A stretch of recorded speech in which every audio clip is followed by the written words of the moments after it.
జంట హత్యల కేసులో పిన్నెల్లి సోదరులకు ముందస్తు బెయిల్ నిరాకరిస్తూ తిరస్కరిస్తూ సుప్రీంకోర్టు నిర్ణయం తీసుకోవడమే కాక సంచలనాత్మకమైన వ్యాఖ్యలు కూడా చేసింది.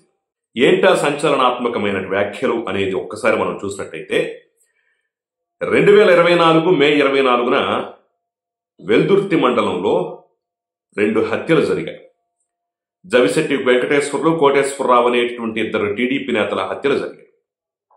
అయితే ఈ హత్యలు సాధారణ హత్యలే. తెలుగుదేశం పార్టీలో ఉన్నటువంటి వర్గపోరు వల్ల ఒక వర్గంపై ఇంకో వర్గం వారు దాడి చేయడం వల్ల జరిగిన హత్యలు తప్ప ఇందుట్లో మరో ప్రమేయం లేదని చెప్పేసి సాక్ష్యాలు ఆధారాలతో సహా ఈ కేసును ఆ డైరెక్షన్ లో వర్గపోరులో జరిగిన హత్యలుగా నడిపించేటువంటి ప్రయత్నం చేశారు పిన్నెల్లి సోదరులు.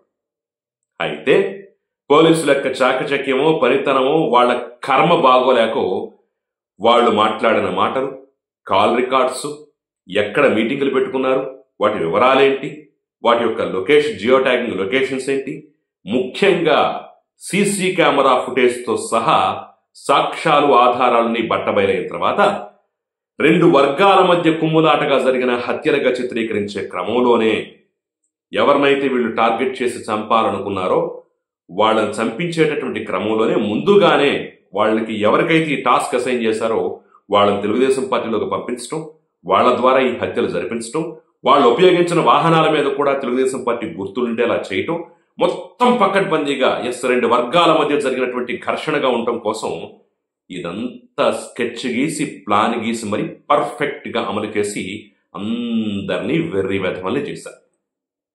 మొదట్లో అందరూ నమ్మారు, నిజమే వర్గపోరు అనుకున్నారు, అలాగే కొట్టుకు చచ్చారు అనుకున్నారు.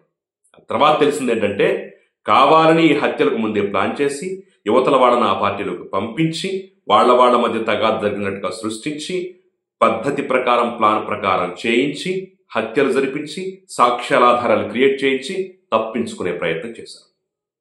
కానీ నిజాలు బయటపడ్డ తర్వాత సదరు పిన్నెల్లి సోదరులు A6, A8 గా ఉండిపోయారు. ఇక దీని మీద ముందస్తు బెయిల్ కోసం హైకోర్టును ఆశ్రయించడం, సుప్రీంకోర్టుకు వెళ్ళటం, అక్కడ తాత్కాలిక రిలీఫ్ రావటం, ఇప్పుడు తాజాగా సుప్రీంకోర్టు మొత్తాన్ని రద్దు చేసి 2 వారాల గడువిచ్చి లొంగిపోండి అని చెప్పి